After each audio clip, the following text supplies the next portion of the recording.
नमस्कार दोस्तों, हाल ही में भारत सरकार ने इन ऑनलाइन खेले जाने वाले बेटिंग गेम ऐप्स पर बैन लगाने के लिए संसद में एक नया बिल पारित कर दिया है। लेकिन अब ऐसे में एक बड़ा सवाल है कि आखिर सरकार इन गेमिंग ऐप्स को क्यों बैन करना चाहती है। क्या सरकार को इन ऐप्स के जरिए कमीशन नहीं मिल रहा था? तो इसका जवाब है बिल्कुल मिल रहा था। तो क्या सच में यह ऐप्स कहीं ना कहीं इतनी ज़्यादा खतरनाक थी कि इन्हें बंद करने की ज़रूरत तक आ गई?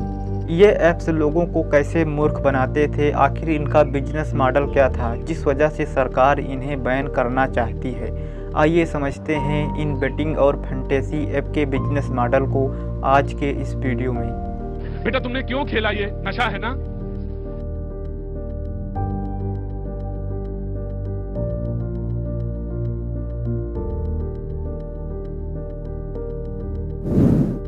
दोस्तों, पिछले कुछ सालों से भारत में ऑनलाइन बेटिंग ऐप्स का चलन बड़े ही तेज़ी से बढ़ रहा था। बड़े बड़े सेलिब्रिटी, यूट्यूबर्स और क्रिकेटर इनका प्रचार करते हुए दिखाई दे रहे थे। आईपीएल टीमों की जर्सी हो या मैचों के बीचों बीच इनके विज्ञापन आते रहते थे। दोस्तों, हर जगह सिर्फ एक ही वादा दोहराया जाता था कि आप घर बैठे हजारों लाखों ही नहीं बल्कि करोड़ों तक कमा सकते हैं। लेकिन हकीकत बिल्कुल उल्टा थी। इन ऐप्स का असली मकसद था आपके पैसे लूटना और आपको जुए की लत लगवाना। दरअसल दोस्तों, इन ऐप्स का तौर तरीका पारंपरिक कैसीनो की ही तरह था। वही पुराने तौर तरीके, वही मनोवैज्ञानिक चालें यहाँ पर भी लगाई जा रही थी। बस फर्क इतना था कि यह डिजिटल रूप में थी।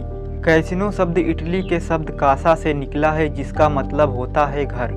जैसे भारत में ताश या तंबोला मज़े के लिए या फिर मेल जोल बढ़ाने के लिए खेला जाता था, ठीक उसी प्रकार शुरू में कैसीनो का भी यही मकसद था। लेकिन धीरे धीरे यह एक इंडस्ट्री बन गई और जिसका मकसद सिर्फ एक हो गया, ज़्यादा से ज़्यादा मुनाफा कमाना। कैसीनो की आमदनी का आधार था लोगों को आदी बनाना और इसके लिए मुख्य रूप से 3 तरह के गेम खेले जाते थे। पहला था गेमिंग मशीनें जैसे कि स्लॉट मशीन, दूसरा था टेबल्स गेम जैसे ब्लैक जैक, क्रेप्स आदि, और तीसरा प्रकार जो था रैंडम नंबर्स गेम जैसे बिंगो, केनो आदि। कुछ गेम तो इन तीनों प्रकार के गेम के मिश्रण भी होते थे, जैसे कि एक उदाहरण के तौर पर रूलेट हो गया। इन गेम्स का एक बहुत ही महत्वपूर्ण टर्म्स होता था हाउस एज, यानी कि जीत हमेशा किसकी होगी। जैसे रूलेट गेम को ही देखिए, इसमें पहिए पर 1 से 36 तक नंबर होते हैं, आधे लाल और आधे काले। खिलाड़ी दांव लगाता है कि बाल किस रंग पर गिरेगी। ऊपर से सभी को यह लगता है कि जीतने का चांस 50-50% का है। लेकिन असली ट्रिक यहाँ पर हरे रंग की होती है, जो कि होता है 0 और 0-0। अगर बाल उस पर गिरी तो जीत सीधा कैसीनो की झोली में जाता है। यानी कि इसका नतीजा निकलता है खिलाड़ी के जीतने की संभावना सिर्फ 47% से भी कम हो जाती है और कैसीनो का फायदा यानी कि हाउस एज लगभग 5% तक का फिक्स हो जाता है। यानी अगर एक महीने में लोग $1 मिलियन दांव पर लगाते हैं तो कैसीनो का औसतन मुनाफा लगभग $50,000 का होगा। बाकी कई गेम्स में तो हाउस एज 20 से 40% तक भी पहुंच जाता है। स्लॉट मशीनें सबसे खतरनाक जाल। स्लॉट मशीन सबसे खास है क्योंकि यह पूरी तरह कंप्यूटर प्रोग्रामिंग पर आधारित होती है। मशीन ऐसे डिजाइन की जाती है कि लोग लगातार खेलते रहें। इसका फंडा होता है कभी कभी छोटा मोटा जीत दिलाओ ताकि खिलाड़ी को लगे कि वह जीत सकता है। मशीन बहुत तेज होती है ताकि खिलाड़ी बिना रुके घंटों तक खेलता रहे, उसे टाइम का ही ना पता लग पाए। यहाँ पर इल्यूजन ऑफ कंट्रोल बनाया जाता है ताकि खिलाड़ी को यह लगे कि बटन दबाने या लीवर खींचने से नतीजा उसके कंट्रोल में है। लगभग जीत गए वाली स्थिति पैदा की जाती है ताकि खिलाड़ी सोचे कि अगली बार उसकी जीत जरूर होगी। कई बार छोटी मोटी जीत को इस तरह से दिखाया जाता है कि खिलाड़ी को लगे कि उसने जीत लिया, जबकि असल में वह घाटे में ही होता है। इसे कहते हैं लॉस डिस्ग्यूस्ड एज विन। दोस्तों, यहाँ पर आपके दिमाग से भी खेलने वाली मनोवैज्ञानिक चालें लगाई जाती हैं, जैसे गैम्बलर्स फैलेसी।